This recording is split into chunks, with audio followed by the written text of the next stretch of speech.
Amen. Donc, le titre de mon message aujourd'hui, c'est « Une nouvelle définition de ton nom ». Amen. Qui est prêt ce matin? Donc, on sait, il y a 2 semaines, j'ai abordé un thème un peu sensible, les traumatismes. Je sais que pour certaines personnes, c'est plus sensible que pour d'autres, c'est normal. C'est un sujet, des fois, qui nous fait retourner dans les vieux souvenirs, puis on ne veut pas nécessairement parfois y retourner, mais c'est nécessaire. C'est nécessaire, pourquoi? Parce que le Seigneur veut nous transformer, il veut prendre ce qui est déjà formé à l'intérieur de nous, puis faire un changement, un renouvellement. Puis, des fois, ça implique qu'on doit retourner à travers notre parcours, parce que une blessure, comme je partageais, on la sent souvent. On sent que c'est souffrant, il y a quelque chose qui est là, ça fait mal. Tandis qu'un traumatisme, ça vient s'imprégner à notre être. Fait qu'on ne s'en rend pas nécessairement compte qu'il est là parce qu'on a appris à vivre, on a appris à continuer de fonctionner malgré ça, mais ça nous affecte. Ça peut affecter notre santé émotionnelle, notre santé physique ou même notre vie spirituelle ou nos relations. Fait que c'est pour ça que quand il y a des choses autour de nous qui sont comme désordonnées, déséquilibrées, il y a des choses qui vont mal, on a vu des symptômes qui peuvent démontrer la présence de traumatisme dans notre vie.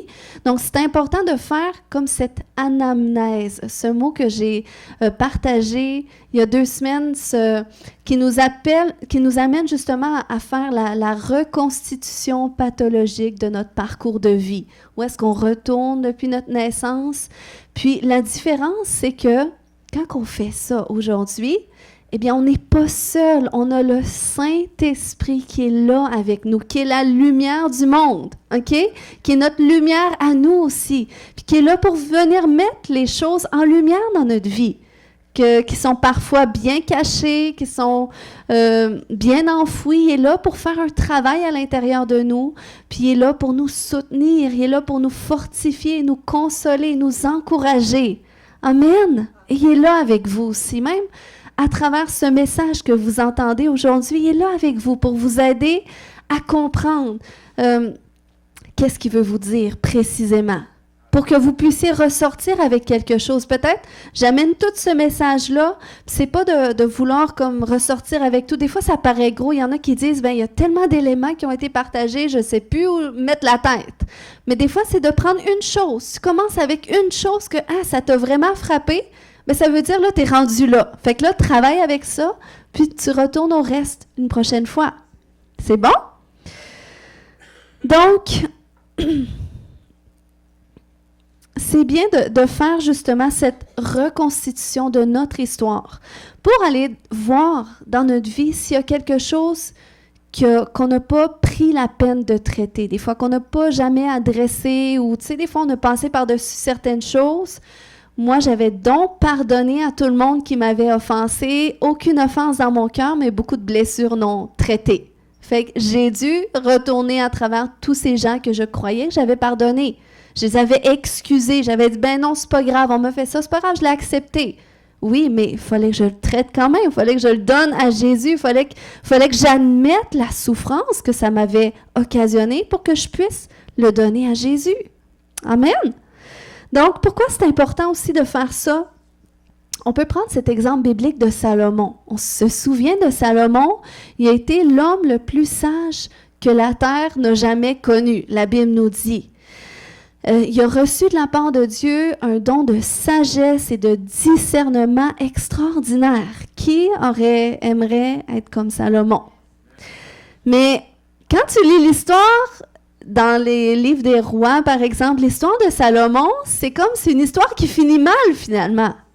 Parce que autant que Salomon, c'était l'homme le plus sage, Salomon a fini par tomber, par faire ce qui déplaisait à Dieu. Mais là, on se dit, mais comment c'est possible, l'homme le plus sage au monde? Puis finalement, il se détourne de Dieu, il va vers les femmes que Dieu lui avait pas dit de prendre, puis finalement, il élève des autels à d'autres dieux, puis tout ce qu'il fallait pas faire, il le fait. Mais pourquoi? Eh bien, c'est parce que Salomon a utilisé le don que Dieu lui a donné pour les autres. Donc, il était excellent pour gouverner le peuple d'Israël. mais il ne l'a pas utilisé pour lui personnellement. Et c'est ça la nuance. C'est bien de réaliser, j'ai un appel de la part de Dieu. Dieu m'appelle à faire une différence dans les gens autour de moi, dans ma sphère d'influence. Mais si tu balances pas ça avec ta transformation personnelle à toi, tu peux être super bon pour gagner des âmes, mais finir par perdre ton âme à la fin pareil. Pourquoi? Parce qu'on a besoin de cette balance-là. Où est-ce qu'on réalise que je suis appelée à faire une différence, mais moi aussi, il faut que je puisse avancer en même temps. Il faut que je puisse cheminer dans ma propre transformation. Il faut que je puisse utiliser le discernement que le Saint-Esprit me donne pour moi-même aussi, pour sonder mon propre cœur, pour voir, Seigneur, tu sais, qu'est-ce que tu veux faire dans ma vie? Où est-ce que j'en suis dans ma transformation? Amen. Donc, ensuite de ça, ce matin, on va se pencher sur une histoire particulièrement.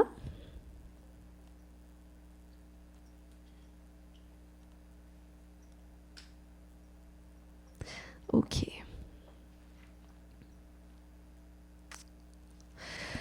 Alors, on va regarder ce matin l'histoire de Jacob. Puis, j'ai pas beaucoup de versets, donc merci les techniciens d'attendre que je partage les versets. Mais Jacob, dans la parole de Dieu. Jacob, on se souvient, c'est le petit-fils d'Abraham, c'est le fils d'Isaac. Isaac était le fils d'Abraham, donc c'est le petit-fils d'Abraham. Puis Jacob, quand il est venu au monde, il y avait un jumeau. Son jumeau s'appelait Ésaü. Puis, lorsqu'il est sorti du ventre de sa mère, Ésaü est sorti en premier. Donc, Ésaü était l'aîné. Puis là, Jacob est arrivé tout de suite après en lui tenant le talon. Donc, ils l'ont appelé Jacob, qui signifie talon, mais qui signifie aussi trompeur ou supplanteur, qui veut dire de prendre la place de quelqu'un. Puis, on sait que dans cette culture, lorsqu'on lit les Écritures, OK, le nom qui était attribué à un enfant parlait soit de son identité ou de sa destinée.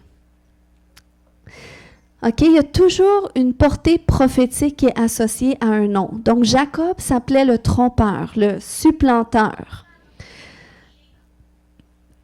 OK. Ensuite, Jacob, c'était le cadet. Il est venu après Ésaü, mais Dieu avait révélé à la mère de Jacob que ce serait Jacob qui hériterait de la promesse d'Abraham. Parce qu'il disait, ça va être le cadet qui va être le peuple le plus puissant entre lui et Ésaü. Donc, sa mère, elle se souvenait de ça. Et on a besoin des mères qui se souviennent de qu'est-ce que Dieu parle sur la destinée d'un enfant pour savoir quoi faire avec en temps voulu. Donc, vu que Jacob était cadet, c'était, selon la loi, originellement, ça n'aurait pas dû être lui qui aurait reçu la bénédiction d'Abraham. Okay? Cette bénédiction que Dieu allait faire d'Abraham un peuple puissant qui multiplierait sa descendance jusqu'à l'infini et tout ça, cette promesse-là. Donc là, vu que Jacob il était appelé à hériter de cette bénédiction-là, bien, il allait devoir voler la bénédiction de son frère. Il allait devoir tromper pour s'approprier cette bénédiction-là, cet héritage-là. Fait que là, à un moment donné, qu'est-ce qui s'est passé? C'est que là, Isaac se faisait vieux, il était rendu aveugle, il ne voyait plus. Donc là, il a dit à son frère Ésaü, « Écoute, je sens que je vais mourir bientôt, donc va me chasser un gibier, fais-moi un repas comme je les aime, puis je vais te donner ta bénédiction. » Dans la tête à Isaac, ça revenait à Ésaü. Mais là, sa mère, qui a entendu ça et qui se souvenait de ce que Dieu avait parlé, a dit, « Écoute, Jacob, c'est le temps. Il faut que tu ailles chercher la bénédiction que ton père est pour donner. Donc, je vais faire le repas pour ton père, je vais te déguiser en ton frère, on va te mettre du poil sur ton bras, puis comme ça, il va penser que c'est toi. » Fait que là, c'est ce qui s'est produit. Jacob, finalement, est allé chercher la bénédiction d'Ésaü, il s'est fait passer pour Ésaü. Et là, après ça, imaginez la réaction d'Ésaü. Il revient du champ, il prépare le repas, il va servir à son père et dit, « Tiens, je suis prêt, maintenant tu peux me bénir. » Mais là, Isaac, il dit, « c'était pas toi tantôt que j'ai béni. Puis là, il réalise que, oups, son frère avait volé sa bénédiction. Et là, il pouvait plus. Il avait déclaré tout ce que Dieu avait déclaré aussi sur la vie d'Abraham et sur la vie d'Isaac aussi. Lui-même, il a renouvelé sur la vie de Jacob. Donc, il pouvait pas comme déclarer la même chose. La bénédiction était déjà transmise. Donc là, Ésaü était furieux après son frère parce qu'il a volé son héritage, il a volé sa bénédiction.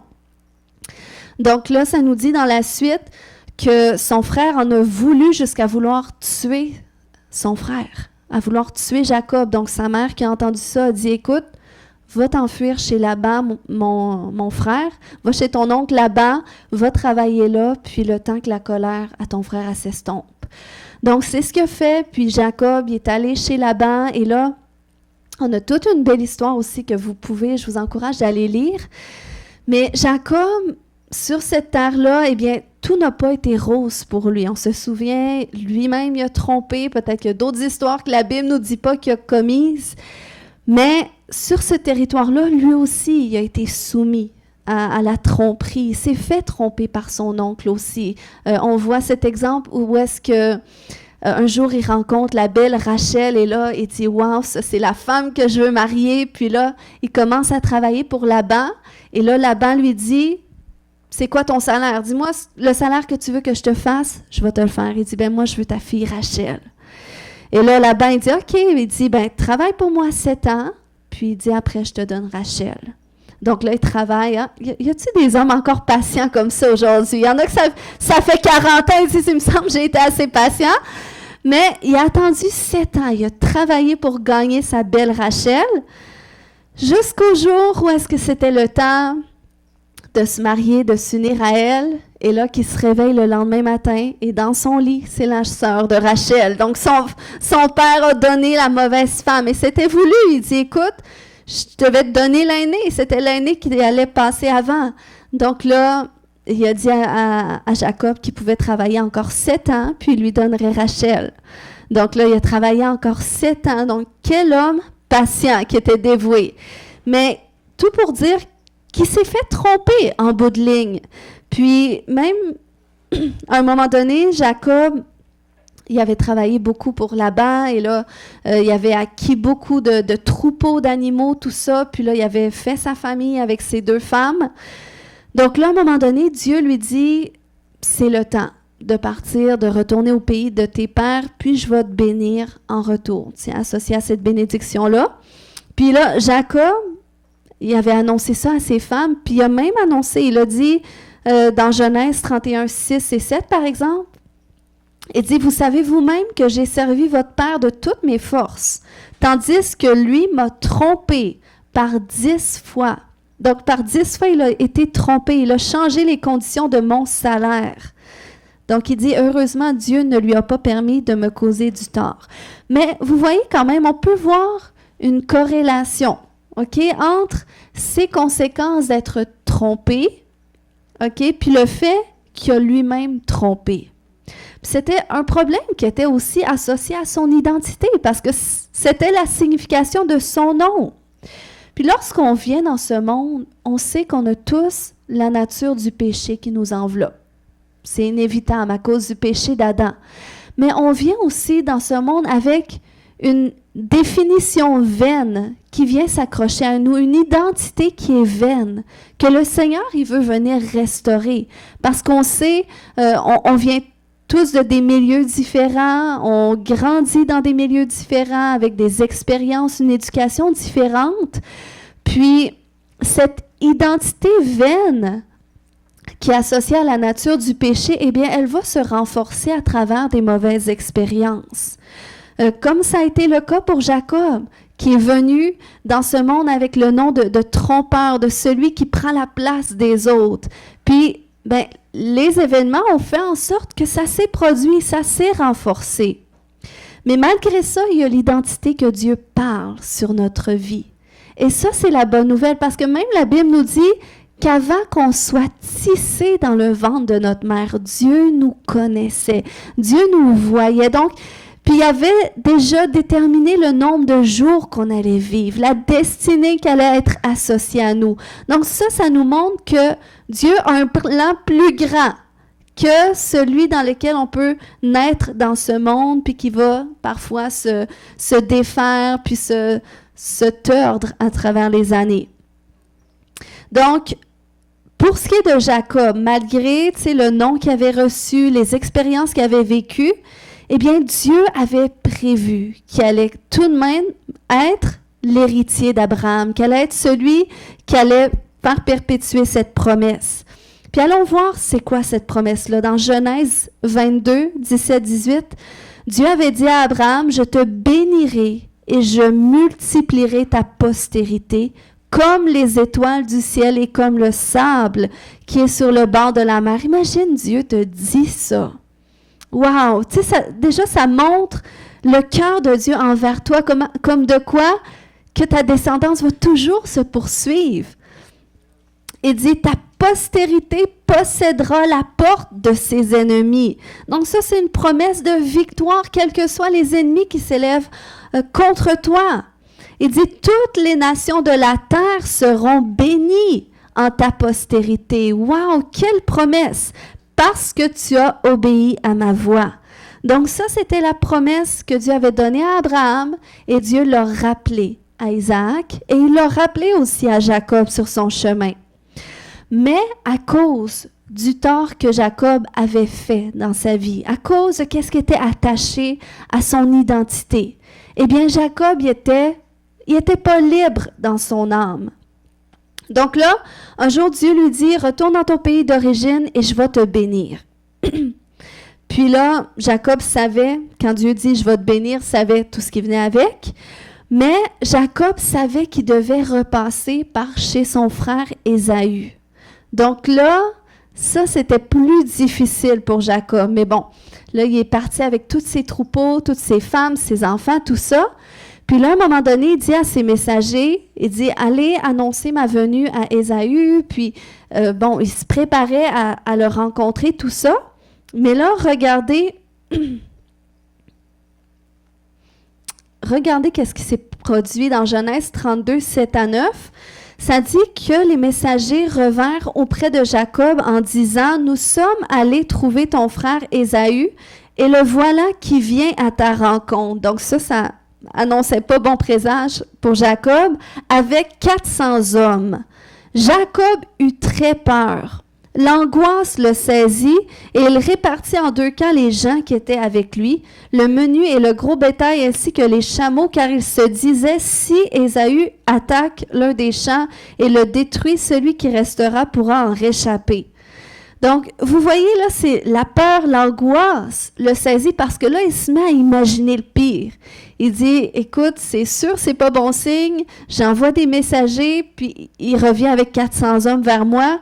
Fait que là, Jacob, c'était quelqu'un qui était astucieux. Donc là, il commence à trouver des façons d'échapper un petit peu à la circonstance parce que là, il était sous l'effet de la peur et de l'angoisse. Je sais qu'ici, personne ne prend jamais de décision sur les émotions, mais Jacob, c'était son cas. Sur son émotion de panique, là, il se met à planifier, OK, s'il essaie de nous attaquer, ben au moins, il y a une partie qui va être échappée. Mais vous voyez, c'était le fruit de son angoisse, c'était le fruit de sa peur. Donc, il a bien vu que malgré ça, il n'était pas dans la paix. Fait qu'est-ce qu'il a fait? C'est que là, il s'est mis à consulter Dieu. Il s'est mis à l'invoquer. Et là, regardez, qu'est-ce qu'il a dit? À partir du verset 10 de Genèse 32, ça nous dit, Jacob pria. Dieu de mon père Abraham, Dieu de mon père Isaac, ô Éternel, toi qui m'as dit, retourne dans ton pays, dans ta famille, et je te ferai du bien. Je suis indigne de toutes les faveurs que tu as témoignées avec tant de fidélité à ton serviteur. Car lorsque j'ai passé ce Jourdain, je n'avais que mon bâton, et maintenant je me trouve à la tête de 2 camps.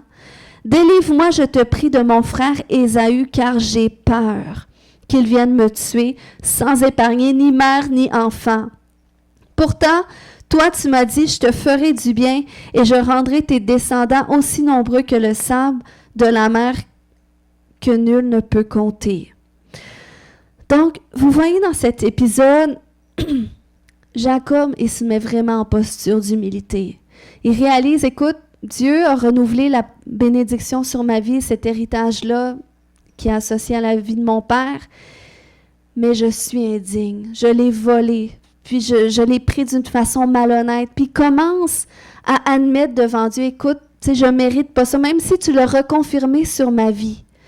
Je sais le mal que j'ai fait, ce conflit-là qui n'est pas réglé, puis là, il faut que tu me délivres de ça. Donc, vous voyez, le Seigneur, des fois, il va nous conduire à ces endroits-là. Où est-ce que c'est comme on vit des circonstances, puis on continue notre route quand même, jusqu'au jour où est-ce que le Seigneur dit « Retourne. Retourne en arrière quelques instants. Retourne sur qu'est-ce qui s'est passé à cette étape-là de ta vie. Puis, je vais te bénir quand même. Dieu lui avait promis, je vais te bénir, je vais te faire du bien. Mais là, sur cette autoroute-là, tu es confronté à qu'est-ce que tu as commis. Tu es confronté à toi-même, tu es confronté à tes peurs.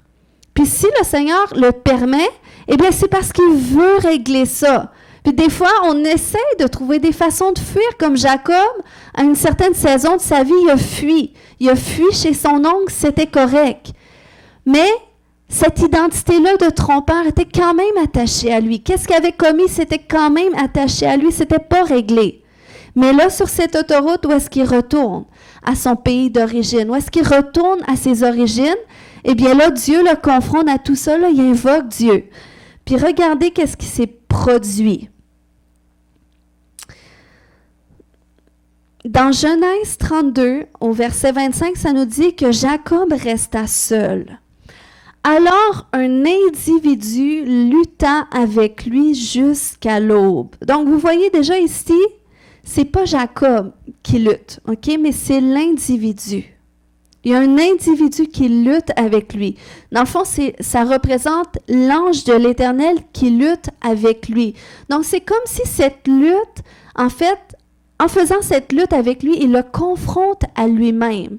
Il le confronte à quelque chose qui doit changer, quelque chose qui veut le libérer. Parce qu'il n'a pas le choix d'être... Il porte cette identité-là, il porte ce nom-là, puis il doit le confronter. Je ne sais pas si on t'a donné des noms dans ton parcours. Moi, je sais que j'ai reçu beaucoup de noms à travers mon parcours. J'ai vécu toutes sortes de circonstances. Un jour, j'étais la naïve. Un jour, j'étais l'influençable ou la rejet. C'est des noms qui viennent s'imprégner à notre identité. Puis à un moment donné, le Seigneur, il doit nous confronter à ça. Il doit nous confronter à qu'est-ce qu'on porte qui met une barrière entre nous puis son plan parfait pour notre vie, puis l'identité qu'il veut nous donner. Donc, là, ça nous dit qu'il lutte avec. Puis, alors qu'il lutte avec, ok, au verset 26, là, la Bible nous dit, quand celui-ci vit qu'il n'arrivait pas à vaincre Jacob, eh bien, il lui porta un coup à l'articulation de la hanche qui se démit pendant qu'il luttait avec lui. Donc, c'est particulier parce que là, Jacob est dans une lutte avec l'ange de l'Éternel. Et là, Jacob, il lâche pas le morceau. Il continue la lutte. Puis, laisse-moi te dire que quand tu es sur ce chemin-là où est-ce que le Seigneur est pour te libérer, parce qu'il te confronte à toi-même, tu vas persister jusqu'à temps que tu sois béni. Parce que c'est ce qui se produit. Là, l'ange a dit à un moment donné, écoute, c'est bon, je vois que tu persistes, je vois que c'est bon, je peux m'en aller parce que là, le jour se lève. Donc là, il lui donne un coup à l'articulation de la hanche. Et là, il dit à Jacob, laisse-moi partir au verset 27, car le jour se lève. Mais Jacob répondit, je ne te laisserai pas aller avant que tu ne m'aies béni. Donc Jacob, il voulait retirer quelque chose. Donc là, l'ange dit, quel est ton nom? Et là, il répondit, Jacob. Il dit Jacob. C'est comme là, il a exposé qui il était. Il dit, je suis le trompeur, je suis celui qui a supplanté. Je suis celui qui vole la place des autres. Dans le fond, c'est ce qu'il veut dire. Il est en train de répondre, d'exprimer cette identité qu'il a acceptée, associée à son nom. Et là, c'est là que l'individu lui dit au verset 29, « Désormais, tu ne t'appelleras plus Jacob, mais Israël. » Il lutte avec Dieu, c'est ce que ça veut dire. « Car tu as lutté avec Dieu et avec des hommes et tu as vaincu. » Donc, c'est là qu'il est venu changer son nom. Puis, lorsqu'on regarde dans l'hébreu, la signification de lutter, c'est le mot « Sarah ». Donc, ceux qui ne savaient pas que Sarah voulait dire « lutter », vous le savez, c'est vraiment un mot hébreu. Ça veut dire « soutenir ». Dans le fond, il lutte avec Dieu. Ça veut dire que la puissance, que la force ou qui persiste dans cette lutte-là, qui s'efforce, qui persévère. Il persévère avec Dieu et vaincu, car tu as lutté avec Dieu, tu as persévéré, tu as maintenu, tu t'es forcé dans cette lutte et tu as vaincu. Et là, le mot vaincu, c'est être capable. Tu as été capable d'endurer, capable d'atteindre. Tu as eu la capacité, tu as eu la force de vaincre. Donc, c'est particulier qu'il lui donne ce nom-là parce que dans son identité de Jacob, il avait tendance à fuir. Il trompait et il fuyait, il s'enfuyait. Mais là, il a été confronté à cette lutte et il a persisté jusqu'au bout. Et il s'est efforcé et il a vaincu. Amen. Donc ça, c'est ce qui se produit lorsque tu acceptes d'être confronté à toi-même, à qu'est-ce qui doit changer en toi, à qu'est-ce que Dieu veut régler, à qu'est-ce qu'il veut traiter. Puis le fait que l'ange l'ait frappé à l'emboîture de la hanche, il n'y a pas beaucoup d'explications théologiques à ça, mais je me suis vraiment creusé la tête. J'ai dit, Seigneur, il faut que tu me montres qu'est-ce que tu veux dire par là. C'est quoi cette symbolique-là? Puis, ce que j'ai trouvé, c'est que, puis ça, c'est une définition, c'est vraiment personnel, parce que j'ai pas lu ça d'aucun théologien, mais moi, c'est ce que je retire. Vous pourrez faire vos recherches si vous voulez. Mais la hanche, qu'est-ce que ça représente? Dans cette culture-là juive ou la culture des Hébreux, dans le fond, les enfants d'un homme, sa progéniture, sa descendance sont représentés comme étant issus de sa cuisse. Donc, la cuisse puis la hanche dans l'hébreu, c'est le même mot. Donc, moi, j'y vois un symbole d'une délivrance générationnelle qu'il a expérimenté à ce niveau-là, lorsqu'il a été frappé à l'emboîture de la hanche. Parce que même à ça, Jacob, même si Abraham, Isaac, c'était les enfants de la promesse, eh bien, il y avait quand même un péché générationnel de mensonge qu'il portait. On sait qu'Abraham a menti au sujet de sa femme, Sarah, à un moment donné. Et même Isaac a menti au sujet de sa femme aussi, à un moment donné. Donc, il y avait ce péché-là, je ne veux pas, qui était attaché à la vie de Jacob, dont il a été délivré. Et il y a aussi cette délivrance générationnelle du fait qu'il a acquis la bénédiction au moyen de la tromperie. Donc, personnellement, j'y vois toute une délivrance générationnelle, personnelle, mais aussi des descendants après lui. Parce que c'est après l'avoir frappé qu'ensuite il a changé son nom. Puis, après ça, au verset 30 de Genèse 32, ça nous dit que Jacob appela ce lieu du nom de Péniel, car il dit « J'ai vu Dieu face à face, et mon âme a été sauvée. » Puis le terme « sauvé » dans l'hébreu, c'est le terme « délivré ». Donc, il atteste « Écoute, j'ai vu Dieu face à face, j'ai combattu avec Dieu, et j'ai été libéré. » Donc, c'est vraiment ça qui s'est produit, parce que dans la suite des choses, il s'est levé le lendemain, il est allé à la rencontre de son frère, et ils se sont couru dans les bras, les larmes aux yeux. Donc, ça nous montre encore une fois combien que beaucoup de nos victoires extérieures dépendent de nos victoires intérieures.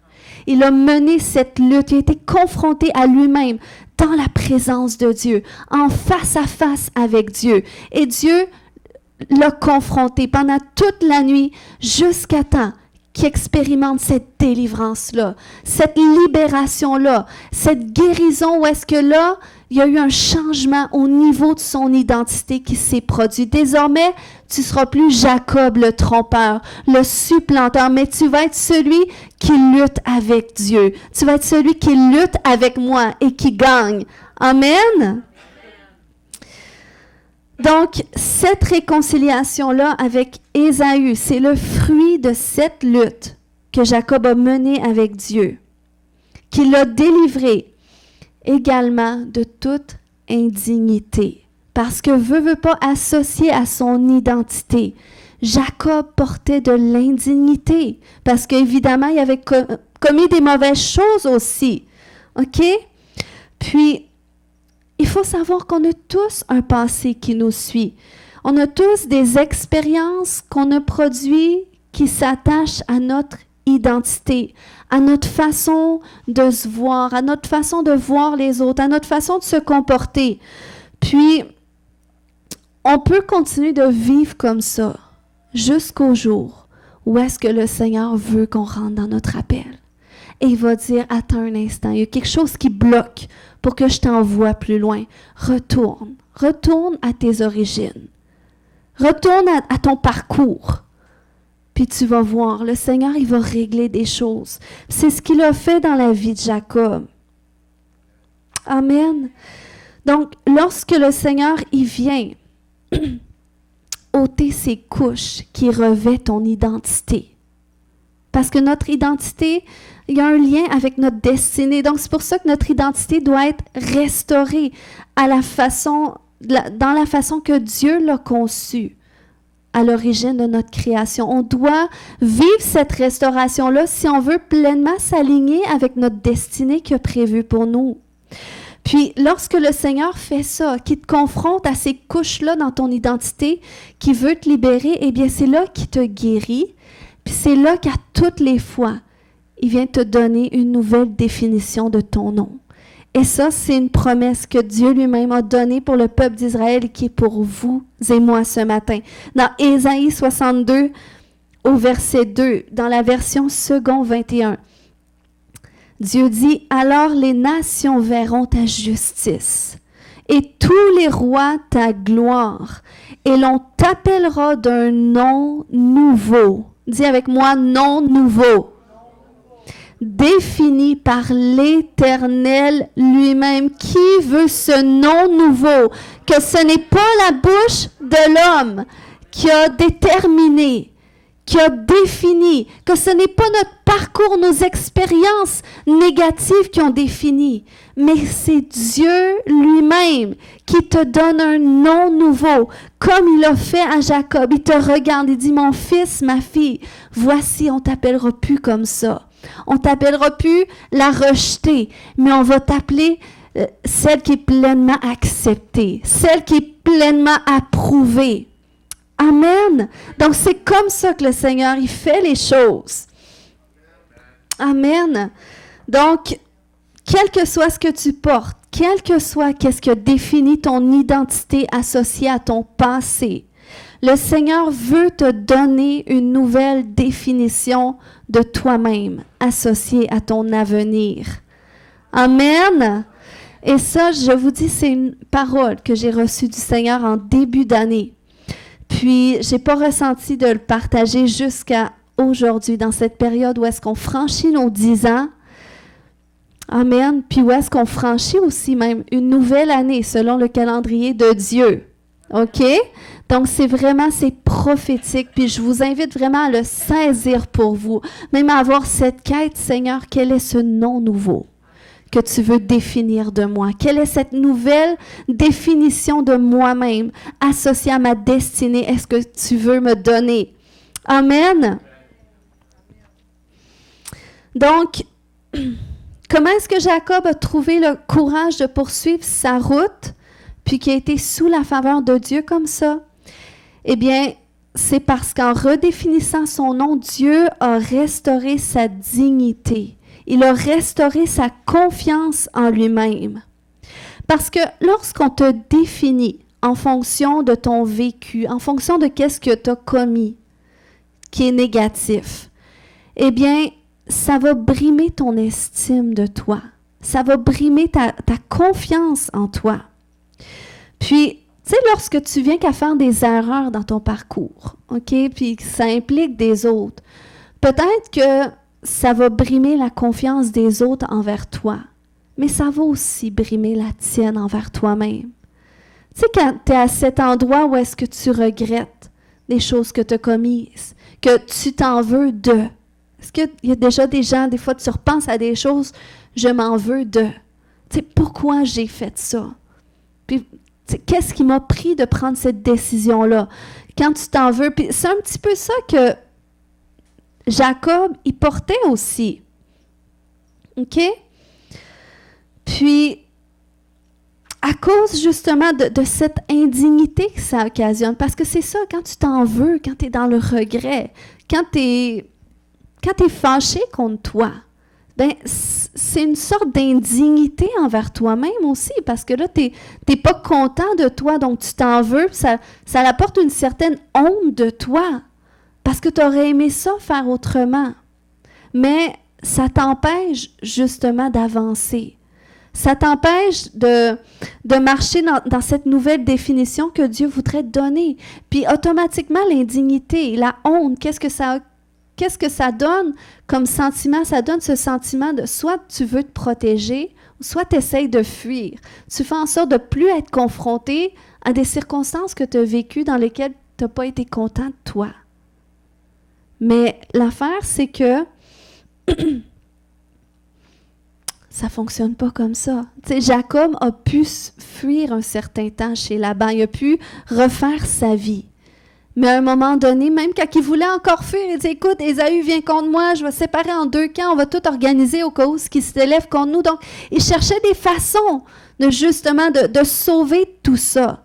Mais il a réalisé que non, j'ai besoin que Dieu intervienne à quelque part parce que ça ne marche pas. Puis dans notre parcours, c'est ça aussi. Des fois, on peut fuir certaines saisons. Dans certaines saisons de notre vie, on a appris à vivre de certaines façons, on a accepté certaines choses qu'on a vécues. Mais des fois, les choses que tu as acceptées, ça met des barrières dans ton âme que le Seigneur veut venir ôter. Parce que ça l'a affecté ton identité, ça l'a affecté ton estime de toi. Et ça, c'est tellement quelque chose que Dieu veut restaurer. C'est comme, à un moment donné, il y a quelqu'un à qui que je racontais justement des expériences d'abus spirituels que j'avais vécues. Puis, cette personne-là me dit, « OK, maintenant, tu sais que tu as vécu tout ça, est-ce que tu t'es pardonné d'avoir vécu ça? » Puis, j'ai dit oui, je me suis pardonnée. Puis là, il dit, OK, il dit, maintenant, c'est quoi qui fait que tu ne revivras plus ça? Là, je lui ai dit, écoute, je ne revivrai plus ça parce que je ne veux plus vivre ça. Il dit, OK, mais pourquoi tu ne veux plus vivre ça? À cause du mal que ça occasionne, je ne savais pas quoi dire, tu sais. Il dit, OK, mais tu sais que toi, tu n'as pas le pouvoir de te protéger de ça, tu sais, parce que du moment que tu essaies comme de te protéger, justement, parce que ça fait mal. Donc, tu dis, je ne veux plus revivre ça. Donc, tu sais, je vais faire en sorte de ne plus le revivre. Je vais mettre la protection qu'il faut, tu sais. Mais quand tu es dans la protection, c'est parce qu'il y a de la peur qui est là en toi, quelque part. Puis s'il y a de la peur qui est là, c'est qu'il y a de la honte qui est là à quelque part. C'est qu'à quelque part, à l'intérieur de toi, tu t'en veux encore. Donc, tu dis, je vais tout faire pour plus que ça réarrive, justement, à cause de ce sentiment-là que ça l'a occasionné à l'intérieur de moi. Donc, c'est là que quand tu as de la honte à l'intérieur de toi, c'est que tu as de l'indignité, tu t'en veux, donc tu ne t'es pas réellement pardonné. Puis, là, quand cette personne-là me disait un peu ça, disait, écoute, OK, tu t'es pardonné, c'est correct, mais je voyais que je n'avais pas la bonne réponse du pourquoi est-ce que je ne revivrais plus ça. Donc, je lui ai dit, écoute, dis-moi, toi, c'est quoi? J'aurais dû répondre à ta question. Et là, il me dit, écoute, tu veux vraiment savoir pourquoi est-ce que tu ne revivras plus ça? Ben oui. C'est parce que tu n'es plus la même personne. Parce que tu n'es plus la même personne. Tu ne revivras plus ça. Et pour moi, c'est comme si ça m'a donné un second souffle de réaliser que c'est vrai. Je suis plus la même personne et le fardeau que ça enlève. Mais pourquoi que je le comprenais pas comme ça, puis j'ai pas réussi à répondre ça? C'est simplement parce que j'avais pas vécu la pleine réconciliation avec moi-même, avec ce que j'ai vécu. Parce que quand tu te réconcilies avec toi, que tu te pardonnes, tu admets, écoute, je me suis trompée. Écoute, j'ai fait la mauvaise affaire. Mais je me pardonne. Je me pardonne pour tout le tort que ça m'a causé puis que ça a pu causer aux autres. Et c'est quand tu te pardonnes que là, tu te réconcilies, que là, tu restaures ta dignité.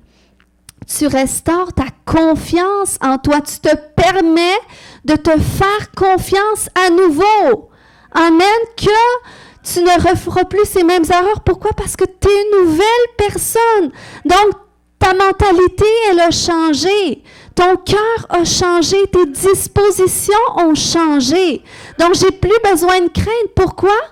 Parce que c'est Dieu lui-même qui a donné une nouvelle définition de mon nom. Parce que je me suis pardonnée, parce que je me suis réconciliée avec moi, eh bien, je me réconcilie avec Dieu. Je permets Dieu de réconcilier cette partie de moi avec lui. Amen. Donc, c'est ce que le Seigneur veut faire avec nous. Amen. Parce qu'il veut restaurer notre dignité comme il a restauré à Jacob en lui donnant un nom nouveau. Il veut restaurer notre honneur de soi. C'est important, l'honneur de soi. On est appelé à aimer notre prochain comme soi-même, à honorer notre prochain comme soi-même. Mais quand tu es à cet endroit que tu as fait des erreurs, tu t'es déçu, tu t'en es voulu, on t'a critiqué, on t'a traité de ceci, cela, tu portes ça. Eh bien là, c'est ton honneur qui en a mangé un coup. Même toi, tu t'en veux d'être qui tu es. Tu t'en veux de porter le nom que tu portes. Mais le Seigneur, il t'amène à cet endroit qui vient te confronter à toi. Il vient te confronter à ces choses-là qui veut venir ôter de toi pour te donner un nom nouveau. Et Jacob a admis, il a dit, je suis indigne. Je ne mérite pas tout ce que tu as promis sur ma vie. Je ne mérite pas à cause que j'ai fauté, à cause de mon nom. Mais il a lutté, il a persévéré, il a dit, je ne veux même pas te laisser partir, que tu me bénisses par rapport à ça, que tu me délivres de ça. Et c'est ce qu'il a fait, il a été délivré et il a reçu un nom nouveau. Amen! C'est ce que le Seigneur veut faire, il veut te donner un nom nouveau. Il veut restaurer ta dignité. Il a dit dans Ésaïe 61:7, « Au lieu de votre honte, vous aurez une double honneur. » Amen. Et ça, c'est toi personnellement. Tu peux-tu déclarer, « Je reçois une double honneur. » Le Seigneur, il veut que tu t'honores au double. Il veut que ton honneur soit restauré au double. Amen. Et quand ton honneur est restauré, tu es capable de te respecter. Tu es capable de mettre des limites saines dans ta vie, dans tes relations qui vont te permettre d'éviter de prendre des mauvaises directions. Puis même si tu en prends, parce qu'on va encore en prendre par moment, on va encore faire des erreurs. Mais plus que tu marches avec le Seigneur dans cette unité d'esprit, amen, plus que tu te confies en lui, eh bien, il va te donner la sagesse pour toi. Il va te donner le discernement pour toi parce que tu ne feras pas comme Salomon, que tu vas être le plus sage pour tout le monde, mais que tu t'oublies toi. Non, le Saint-Esprit va donner cette conscience de toi, que pour toi-même aussi, tu dois prendre garde à ton cœur. Tu dois sonder ton cœur, tu dois sonder tes voies. Amen. Et le Seigneur, il va t'aider. Et tu peux faire confiance en lui et tu peux avoir confiance en toi avec lui. Amen. Tu peux avoir confiance en toi avec lui. Tu peux t'honorer à nouveau. Tu peux te dire, écoute, j'ai confiance en toi. Mon âme, j'ai confiance en toi. Je sais que tu es capable parce que tu marches avec Dieu, parce que tu es uni avec Dieu, parce que tu n'es plus seul, parce que c'est lui-même qui t'a guéri, qui t'a restauré, qui t'a redéfini. Et quand il te regarde, il ne regarde pas les erreurs de ton passé, mais il regarde la destinée et l'identité qu'il a attachée à toi. Amen. Il regarde ton identité associée à ta destinée. Amen. Donc, j'inviterai Samuel ce matin. On va prier ensemble ce matin. Alléluia. Alléluia. Koya shotodomaya. Korekemaya shote. Alléluia. Quand on est à ces endroits où est-ce qu'on a vécu, quels que soient les abus qu'on a pu vivre, psychologiques, physiques, sexuels, spirituels, ça l'occasionne toujours cette indignité-là, cette honte. Quand on vit de l'intimidation, comment est-ce qu'ils ont déjà été intimidés? Puis tu repenses à ces événements-là, puis tu t'en veux de ne pas t'être défendu. Même ça occasionne de l'indignité, de la honte de soi. J'ai vécu cet abus-là, mais pourquoi est-ce que je ne l'ai pas arrêté? Pourquoi est-ce que je n'ai pas sorti de cette relation-là qui était toxique? Ça occasionne de la honte de soi, de l'indignité. Mais le Seigneur, ce matin, il va restaurer ton honneur au double. Amen. Levons-nous ensemble ce matin. Levons-nous ensemble. Alléluia. Korekemaya shonto. Koyanto rekebaya shote. Koyanto rekemaya shanta. Fermons les yeux ce matin. Alléluia. Seigneur, je prie, Papa, que tu viennes nous donner le courage ce matin de retourner à Péniel, à cet endroit où est-ce qu'on te rencontre face à face. Pour que tu nous confrontes à qu'est-ce que tu veux nous guérir, qu'est-ce que tu veux libérer en nous, qu'est-ce qui est attaché à notre identité, qu'est-ce qui est imprégné dans notre être. Seigneur, que tu veux dissocier de nous. Alléluia. Le Seigneur ce matin, il veut que tu te réconcilies avec toi. Il veut que tu te réconcilies avec toi.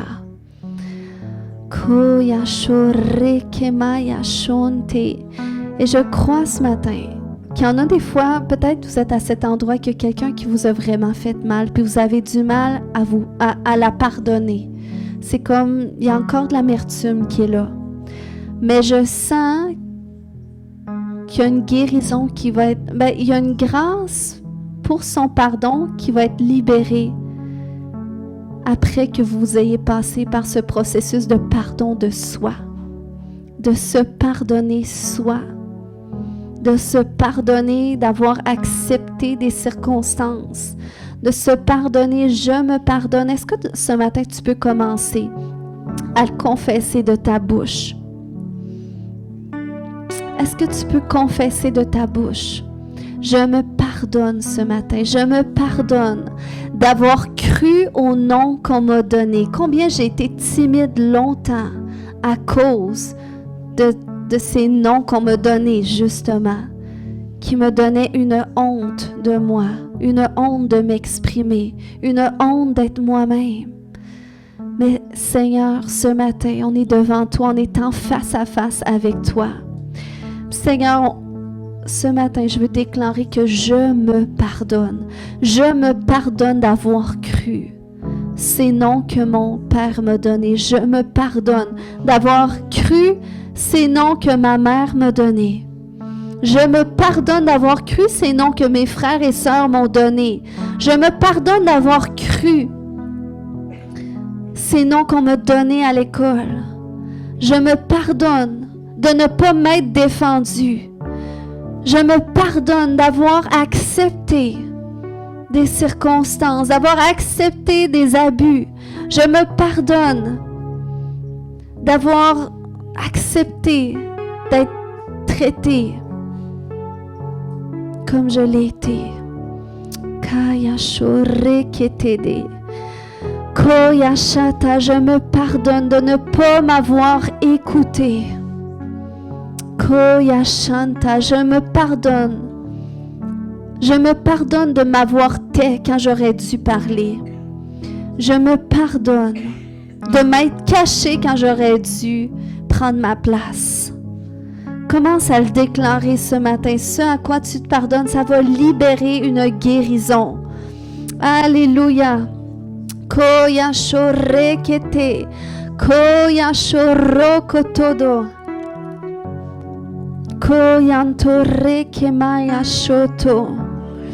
Koya shotodo. Si tu sens que le Seigneur il fait vraiment un travail en toi ce matin par rapport à ça, j'aimerais ça prier avec toi.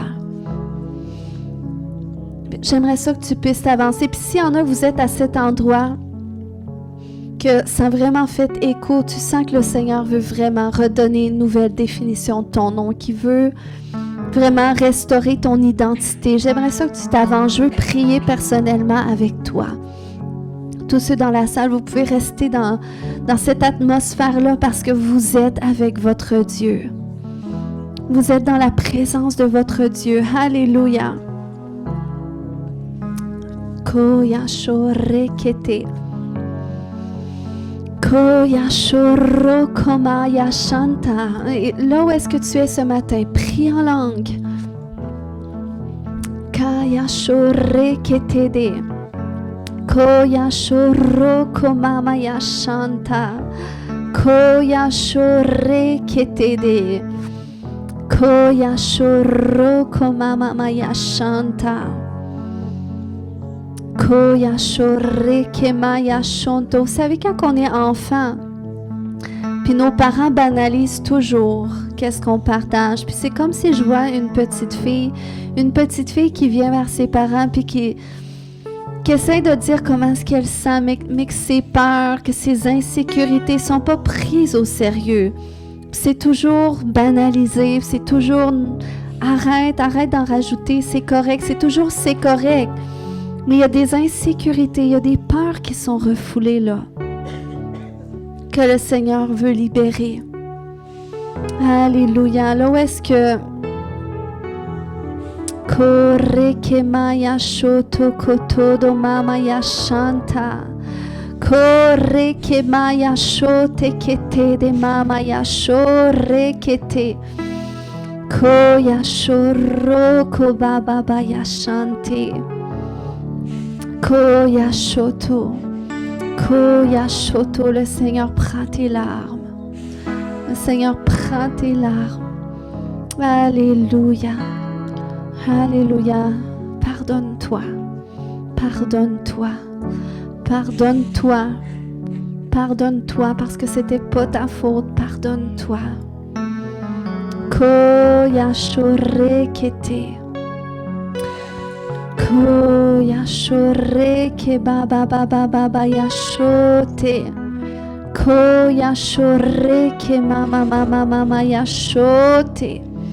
Shote, alléluia, alléluia, alléluia. Le Seigneur te libère d'une peur qui était profondément enfouie en toi. Cette peur, alléluia, je viens la détacher de toi maintenant. Cette terreur, même cette petite fille terrorisée, effrayée. Koya shore kete, koya shata, qui essaye même de s'enfuir en courant. Qui essaie même de se cacher, de se sauver. Koya shore ke mama mama maya shote. Alléluia, le Seigneur te libère ce matin de la peur. Et te libère de cette peur ce matin. Tout esprit de peur. Tout esprit de peur, alléluia, qui te gardait en captivité d'une façon très, très enfouie, te quitte maintenant dans le nom de Jésus. Alléluia. Cette peur même qui est générationnelle, ce traumatisme générationnel de peur et d'abus. Au nom de Jésus, je viens le libérer de toi. Maintenant. Au nom de Jésus, maintenant. Maintenant. Kore ke maya shoto. Koya shoto, le Seigneur vient restaurer. Le Seigneur vient restaurer. J'appelle la restauration. J'appelle la restauration complète de toutes ces expériences que tu as vécues depuis le ventre de ta mère jusqu'à aujourd'hui, puis même qui étaient générationnelles que tu portais. Je déclare qu'elles sont détachées de toi. Qu'elles sont détachées de toi maintenant. Dans le nom puissant de Jésus. Alléluia. Koya shoreke baba baya chanta. Même cette peur d'être comme ta mère à certains endroits, je viens la libérer de toi. Maintenant, tu n'es pas ta mère. Le Seigneur dit, tu n'es pas ta mère. Tu n'es pas ta mère. Koya chanta, Seigneur, je fais alléluia, alors que tu la guéris, alors que tu la restaures, Seigneur Dieu. Je viens libérer cette nouvelle définition de son nom. Alléluia. Alléluia, cette nouvelle définition de son nom que tu as parlé, Père, même avant qu'elle soit dans le ventre de sa mère. Alléluia. Koya shoreke, qu'elle prendrait son envol comme les ailes, que ce serait une personne, Seigneur Dieu, qui prendrait sa place. Je te vois comme un oiseau qui a des grandes ailes. Et ça, c'est la place que le Seigneur restaure. Alléluia, dans le nom de Jésus. C'est la place que le Seigneur restaure. Une personne qui prend une place qui est très grande. Mais je te vois avec tes ailes entourées des gens. Fait que la place que tu prends, mais qui est pour les gens aussi. Mais le Seigneur y établit fermement ton identité, ton appartenance, d'être... Alléluia, t'as plus à craindre. Je déclare que ton honneur, ta dignité, elle est restaurée. Au nom de Jésus, ton honneur, ta dignité, le Seigneur dit, tu es digne, tu es honorable, tu es digne. Au nom de Jésus, koreke mama yashoto, koya shorekete, koya shanta, merci Jésus. Koya shoreke mama yashante. Koya shoreke baba baba baya shoto. Koya sharekete. Alléluia. Alléluia. Dans le nom de Jésus, tout esprit d'abus, tout esprit de rejet, dans le nom de Jésus. Koya Shanta, tout esprit de rejet, tout esprit, alléluia, qui l'a fait sentir de trop. Maintenant, tu la libères dans le nom de Jésus. Le Seigneur te libère. C'est des esprits qui doivent partir pour que le Seigneur opère la guérison. Alléluia, il y a un esprit de colère qui est là, que le Seigneur veut que tu te libères. Esprit de colère qui vient du Père dans le nom de Jésus. Je te commande maintenant de sortir au nom puissant de Jésus. Vous la libérez maintenant.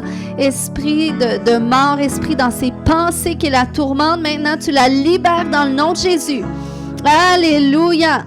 Tout esprit qui ont même fragmenté sa santé mentale. Alléluia. Tout esprit de dépression, tu quittes maintenant dans le nom de Jésus. Allez, libère-la maintenant dans le nom de Jésus. Libère-la maintenant, maintenant. Maintenant, dans le nom de Jésus, Kore Baba, maintenant, je brise toute sorcellerie qui a été faite contre elle, toute sorcellerie qui est générationnelle, et je commande à tout esprit de sorcellerie qui opère contre sa vie. Au nom de Jésus, esprit de confusion, esprit de mort, je te commande de la quitter maintenant. Au nom de Jésus, allez, quitte maintenant. L'esprit d'angoisse, d'anxiété, allez, tu libères maintenant. Maintenant, dans le nom de Jésus, tu la libères. Allez, tu sors maintenant. Maintenant, au nom de Jésus, maintenant, libère-la. Libère-la. Au nom de Jésus, tout esprit associé à la Vierge Marie, tout esprit, alléluia, tout esprit qui provient des cultes qu'elle a fait, des cultes aux idoles, même qui étaient masqués dans le catholicisme. Au nom de Jésus, je commande à tous ces esprits familiers qui sont venus s'accrocher à elle pour la rendre malade. Au nom de Jésus, esprit d'infirmité, Je te commande de la quitter maintenant. Esprit derrière cette maladie, au nom de Jésus, tu la quittes. Maintenant, allez. Sors maintenant, sors maintenant, sors maintenant dans le nom de Jésus. Koremaya Shoto. Je brise cet héritage générationnel de son père, de sa mère, au nom de Jésus, de ses oncles et de ses tantes, au nom de Jésus. Alléluia, alléluia. Au nom de Jésus, maintenant, c'est la fin. C'est la fin de l'impact de ces traumatismes qu'elle a vécu. Dans le nom de Jésus. Alléluia. Viens, Saint-Esprit. Viens la remplir, Saint-Esprit. Viens la restaurer. Viens guérir son âme, Seigneur Dieu, là où est-ce qu'elle était blessée. Viens renouveler, Seigneur, chaque cellule, Papa, de son être qui a vécu ces traumatismes. Au nom de Jésus, je déclare, tu n'es plus rejeté. Tu n'es plus rejeté. Tu es la fille bien-aimée de Dieu en qui il a mis toute son affection. Alléluia, je libère sur toi ta nouvelle identité en Jésus, ta nouvelle identité de fille de Dieu, qui est complète, qui est entière. Alléluia, qui croit en elle, qui croit en elle, qui rêve à nouveau. Alléluia. Au nom de Jésus, je déclare qu'il y a des visions qui vont venir par rapport à ta destinée, par rapport à qu'est-ce que Dieu t'appelle. Au nom de Jésus, puis tu vas prendre ta place. Tu vas prendre ta place. Tu vas faire des choix qui sont éclairés, qui sont plus en fonction de ton passé. Dans le nom de Jésus, Seigneur, j'appelle, Papa, ces chemins nouveaux. Comme tu dis, Seigneur Dieu, que tu vas faire quelque chose de nouveau, que tu vas frayer un chemin dans le désert, dans les déserts de sa vie, Seigneur, que ces chemins se frayent. Et Seigneur, que les fleuves d'eau vive, ton esprit coule, Seigneur Dieu, dans les solitudes de son être. Au nom de Jésus, remplis-la, Saint-Esprit. Alléluia, renouvelle, Seigneur Dieu, chaque partie de son être. Au nom de Jésus, complètement guéri, je déclare que tu es guéri tu es guéri au niveau mental puis au niveau physique. Je déclare la guérison complète maintenant, la guérison dans ta mémoire, dans ta pensée, dans le nom de Jésus. Amen. Alléluia. Koyashata, y avait-tu quelque chose?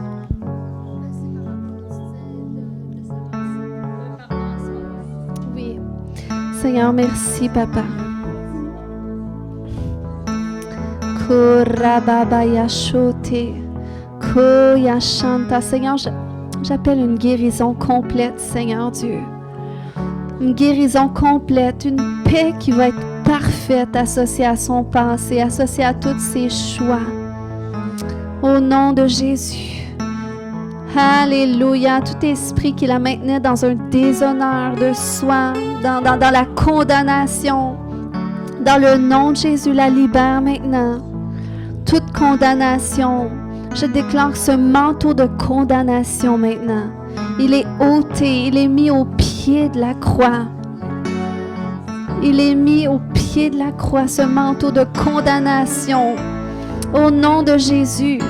Et là où est-ce que même ça t'occasionnait des peurs, que ça a pour des conséquences sur tes enfants, je viens briser maintenant ces peurs dans le nom de Jésus. Le Seigneur te dit ce matin qu'il va tout restaurer, même associé à ton passé, mais tu dois d'abord te réconcilier pleinement avec toi. Te pardonner, accepter qu'est-ce que tu as fait, dire je me pardonne. C'était ça dans le passé, mais là je suis une personne nouvelle et le Seigneur vient restaurer ma vie, puis il vient restaurer aussi mon enfant. Il vient restaurer chaque aspect de ma vie pour l'aligner avec lui, avec sa volonté parfaite. Dans le nom de Jésus. Alléluia. Seigneur, je déclare une guérison qui est générationnelle, Seigneur Dieu. Une guérison qui est générationnelle. Seigneur Dieu, Comme tu dis que tu vas la couvrir d'un double honneur, Seigneur, comme elles sont deux, Seigneur Dieu. Il y a un honneur de soi qui est renouvelé, une confiance, une estime de soi, un amour de soi, puis un amour, Seigneur, qui va être donné plus facilement aux autres. Dans le nom de Jésus, je les bénis, Seigneur Dieu. Tu libères, Seigneur, cette belle cocotte, Seigneur Dieu, de l'indignité, même transmise à travers les décisions des adultes, Seigneur Dieu. Tu la libères, Papa, parce que tu fais toutes choses nouvelles, Seigneur Dieu. Tu es le Dieu qui restaure, le Dieu qui renouvelle. Et c'est ce que tu fais dans le nom de Jésus. Tu déverses ton amour. Alléluia. Puis je vois que tu vas vraiment expérimenter un niveau d'amour du Seigneur beaucoup plus élevé. Puis tu vas tellement le sentir comment est-ce qu'il t'aime. Puis il y a vraiment, c'est vraiment son amour en toi, puis sa grâce, puis qui va faire en sorte que, écoute, tu te pardonnes, quel que soit qu'est-ce que tu as fait, puis ça va donner la paix avec ta cocotte. Quel que soit qu'est-ce qui est encore à travailler, qui est normal, tu vas avoir la paix parce que l'amour de Dieu, elle est là, elle est au centre de ta vie, puis de sa vie aussi. Amen.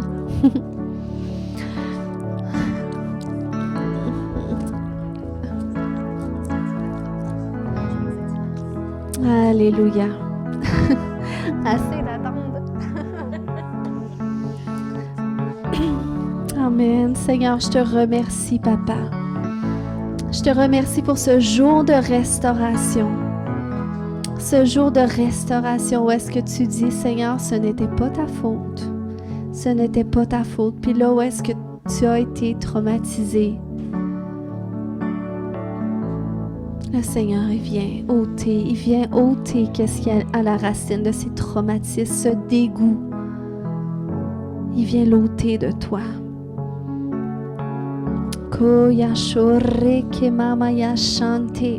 Seigneur, amène maintenant la guérison dans cette partie de son être, Seigneur, qui a besoin d'être restauré, qui a besoin d'être guéri. Le Seigneur, il veut... Je vois comment le Seigneur... Comment tu es vraiment une personne extraordinaire pour le Seigneur, qui a fait de toi une personne qui est vraiment... Alléluia, il manque le mot. Mais je vais dire comment est-ce que je te vois dans mon image. Je te vois comme un papillon qui a tellement de couleurs. Puis ça, c'est comme que c'est comme si tu as cette capacité de pouvoir répondre à beaucoup de besoins différents. Cette capacité de pouvoir rejoindre des sphères différentes ou des gens différents. C'est comme, il y a une créativité en toi qui fait en sorte que une certaine polyvalence dans tout ce que tu peux faire ou donner pour les autres. Mais c'est comme si il y a une partie de toi, comme cette moitié d'aile de papillon, je vois, qui était comme éteindue à cause justement des circonstances de la vie que tu as vécues. Mais ce que le Seigneur me montre, c'est qu'il veut venir enlever cette couche-là, il veut venir l'ôter. Il veut venir ôter tout ce qui avait assombri ces parties de toi qui sont extraordinaires, que le monde a besoin. Que le monde a besoin parce que c'est une expression de Jésus. Tu es une expression de Jésus. Dans le nom de Jésus, Seigneur, je vais ôter cette couche de son être, Seigneur Dieu. Cet embarras qu'elle porte, Seigneur Dieu, cette honte, cette indignité, Seigneur, qui est associée à des traumatismes qu'elle a vécus, Seigneur, à des circonstances qu'elle n'aurait pas voulu vivre, Seigneur Dieu. Mais aujourd'hui, Père, elle choisit de se pardonner même d'avoir été là au mauvais moment des fois. Elle se pardonne. Et Seigneur, elle te pardonne aussi. Elle te pardonne ou est-ce que peut-être même inconsciemment, Seigneur, elle te disait pourquoi tu as permis. Alléluia. Mais aujourd'hui, il y a un pardon qui est libéré envers toi, envers Dieu. Au nom de Jésus. Alléluia. Puis je viens restaurer. Je déclare que c'est ranimé. Le Seigneur vient ranimer ces parties de toi qui étaient peut-être assombries, qui n'étaient pas à leur pleine expression. Dans le nom de Jésus. Alléluia. Tu es une personne qui a beaucoup d'idées, mais qui ne partage pas nécessairement ses idées. Alléluia. Mais Seigneur, je te remercie pour ces idées que tu restaures. Je te remercie pour ces idées que tu renouvelles, les idées qui viennent de toi. Ou est-ce que c'est toi qui dis non, c'est ça que je veux faire, puis tu le mets dans son cœur pour qu'elle le partage. Je te remercie, Seigneur Dieu, que tu restaures son âme, tu restaures son regard de soi, son estime de soi, sa confiance en soi. Alléluia. Oh oui, Seigneur, qui va l'amener à pouvoir même avoir une confiance restaurée dans les relations parce qu'elle se fait confiance maintenant, parce qu'elle est une personne nouvelle. Merci Jésus. Amen. Alléluia. Je sais que c'est un temps plus long, mais je sens que c'est vraiment le temps pour des personnes. S'il y en a qui doivent quitter, sentez-vous vraiment libre. Sinon, si vous n'êtes pas pressé, vous voulez attendre votre tour de prière, restez là. Le Seigneur, il veut faire une œuvre. Tu veux que... Par rapport à ça. Oui, je prie. Amen. Koyasho. Je vais passer les autres qui étaient là avant. Oui, tu peux attendre. Amen. Korekemaya shote. Koyantore kemamaya shoto kotodo. Koyashore kemaya shonte. Koyashore kemamaya shonte. Alléluia. Là où est-ce que tu n'osais pas retourner dans le passé sur certaines choses parce que tu disais, écoute, je ne veux pas toucher à ça. Ça semblait une montagne. Le Seigneur, il t'amène sur cette autoroute, puis tu vas voir, ça va être léger. Parce que son joug à Jésus, il est doux et il est léger. Alléluia. Puis lorsque le Seigneur te confronte à toi, à des choses qu'il veut changer, eh bien, au lieu que ça renforce la condamnation, il vient la prendre sur lui. Il vient la prendre sur lui. Puis il veut que tu te pardonnes pleinement par rapport à tout ce que tu as pu commettre, même par rapport à ce qui concerne tes enfants. Il veut que tu te pardonnes. Alléluia. Des fois, ça fait mal d'admettre. Mais c'est fait, c'est fait. L'espérance qu'on a, c'est que Jésus peut venir restaurer. Il nous permet de racheter le temps, de racheter les jours qui ont été mauvais. Au nom de Jésus. Alléluia. Et là où est-ce que tu as cessé d'avancer dans ta vie? Parce que c'est comme le Seigneur t'appelle à entreprendre encore des choses. Il y a des choses, je ne sais pas, je te vois être impliqué dans des choses. Je ne sais pas si c'est du bénévolat, je ne sais pas si tu en fais déjà. Mais je te vois vraiment faire des choses au sein de la communauté, de rendre service, puis que ça a un impact, puis toi, ça te gratifie aussi. Mais c'est comme, il y avait des barrières qui étaient là qui t'empêchaient d'avancer. Mais ce matin, je viens ôter ces barrières-là. Puis à mesure que le Seigneur te permet aussi de les définir, puis de collaborer avec lui pour dire, ouais, ben, je veux les enlever, ça. Parce que je veux vraiment, Seigneur, rentrer dans ma destinée. Bien, le Seigneur, il va les enlever. Je libère sur toi cette grâce de faire ce ménage, ce nettoyage, puis de saisir pleinement ton appel. Qu'est-ce que Dieu demande de toi? Puis je déclare un regard renouvelé de toi-même, un amour de toi qui est renouvelé. Au nom de Jésus, là où est-ce que tu es blessé dans beaucoup de relations qui ont peut-être mal tourné, au nom de Jésus, j'appelle une restauration. Là où est-ce que ça avait même occasionné de la condamnation envers toi, cette indignité, le Seigneur dit, au lieu de ta honte maintenant, tu vas recevoir une double honneur. Ton honneur est restauré. Le Seigneur amène une restauration dans tes relations au complet. Puis ça va, qu'est-ce qui va te permettre de le saisir pleinement? C'est vraiment ton regard de toi-même renouvelé à sa perspective. Te voir comme il te voit, lui, pleinement aimé, pleinement aimable aussi. Tu es aimable. Tu es aimable. Amen. Merci Seigneur. Koyashoroko mamaya shante. Seigneur, je te remercie, Papa. Koyantore maya shoto. Koyantore mamaya shanta. Seigneur, là où est-ce que ça a été la personne, Seigneur, à certains endroits de sa vie, c'est comme si je vois que tu as été parfois ce type de personne qu'on n'avait pas assez de temps pour. Fait que c'est comme, on remet à plus tard puis on met de côté. Mais le Seigneur, il ne te met pas de côté.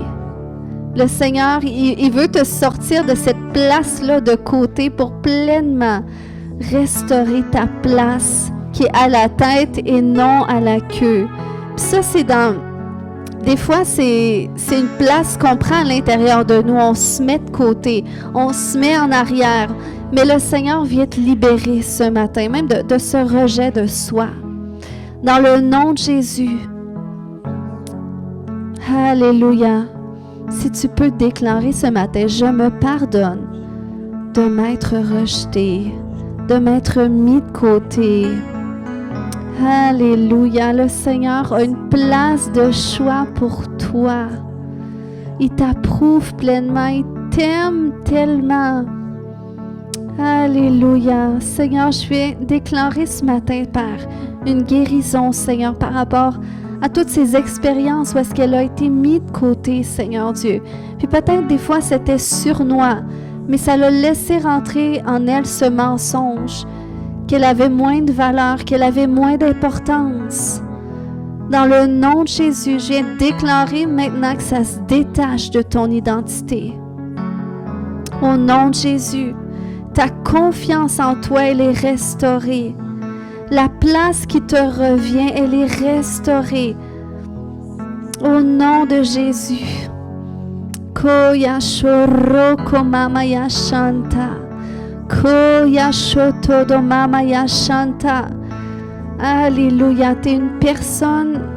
Le Seigneur a mis en toi la capacité de faire ressortir des autres. Qu'est-ce que Dieu a mis en eux? Mais des fois, justement, à cause de ces blessures-là, où est-ce que des fois, l'ennemi, comment est-ce qu'il se sert de ça? C'est qu'il veut nous amener dans une sorte d'infériorité, de penser qu'on est moins que les autres. Fait que ça nous empêche de vouloir des fois encourager les autres dans qu'est-ce qu'ils sont. Mais alors que le Seigneur restaure pleinement la place que tu as, les qualités extraordinaires que tu as, le Seigneur t'a donné ce don d'écoute, de bienveillance. Alléluia. Puis le Seigneur restaure pleinement ton estime de soi, que tu sais que tu es une personne qui est extraordinaire, que tu as tout pour toi, puis c'est vrai, puis tu le crois. Puis parce que tu sais que tu es parfaite comme tu es, que tu n'as pas besoin d'être autrement, puis que tu as ta place. Parce que tu as un cœur qui est en or, eh bien, tu ne vas pas juste se garder pour toi. Tu veux aussi que d'autres femmes sachent combien exceptionnelles elles sont. Et parce que toi, tu le sais, eh bien, il y a d'autres grâces ou que tu vas restaurer dans d'autres femmes. Parce que toi, tu les vois, puis que tu vas les dire. Puis si le Seigneur te permet de les voir, de voir tout ce qui est merveilleux chez les autres, à combien plus forte raison le Seigneur t'a rendu merveilleuse dans ces aspects aussi. Fait que plus jamais refuse le doute de toi, parce que tu es une nouvelle personne. Il te donne une nouvelle définition de ton nom. Alléluia. Amen. Koyashata. Korekemaya shotodo. Koyantore kemamaya shante. Koyashoroko mamaya shante. Seigneur, merci que tu restaures pleinement. Tu restaures pleinement la définition d'elle-même qu'elle doit avoir dans cette saison de sa vie. Au nom de Jésus. Koyashoroko mamaya shanta. Koyashoreke ma Père, je libère ta grâce ce matin pour confronter ces choses, Papa, qui semblaient comme des murailles trop difficiles à confronter. Mais Seigneur, comme tu dis dans Ésaïe, que tu fais d'elle un traîneau tout neuf, garni de pointe, qui rend les montagnes comme de la balle. Mais Seigneur, là, qu'est-ce qui était trop gros? Parce que c'est comme si je vois que le Seigneur t'appelle vraiment, qu'il y a des choses que le Seigneur t'appelle à faire pour qu'il y ait une restauration qui se produise dans ta famille. Même dans tes enfants, pour leur vie personnelle à eux-mêmes. Dans qu'est-ce qu'ils vivent eux-mêmes. Puis, pour ça, ça va t'amener à devoir confronter certaines choses. Mais le Seigneur, il veut que tu saches qu'il est avec toi, puis qu'il va pleinement te donner sa grâce puis sa faveur aussi dans le processus. Comme il a donné à Jacob, que finalement, ça a bien été, il s'est réconcilié avec son frère. Le Seigneur, tu vas voir que la réconciliation va se déverser pleinement, puis il y a une restauration qui se fait. Mais Seigneur, j'appelle une guérison dans son cœur. Par là où est-ce que même en tant que petite fille, Papa, les responsabilités ont été grandes, toutes petites. Puis, Seigneur, des fois, ça forge un caractère que des fois, Seigneur Dieu, tu veux venir, Seigneur, désamorcer à certains endroits, Père. Puis, Seigneur, je prie que tu déverses tes fleuves d'amour ce matin. Alléluia, tes fleuves d'eau vive qui vont venir emporter, Seigneur Dieu. Qu'est-ce qui doit, Papa, être emporté? Qu'est-ce que tu ne veux plus qu'elle porte, Seigneur Dieu? Qui occasionne même un poids, Seigneur, un poids dans son âme, puis même qui est physique. C'est comme s'il y a un poids émotionnel qui est physique. Dans le nom de Jésus, je déclare que ce processus de guérison est entamé. Guérison intérieure et physique. Puis, Seigneur, tu lui montres clairement les outils à prendre dans cette saison de sa vie pour qu'une restauration des générations après elle se produise, Père. Dans le nom de Jésus. Amen.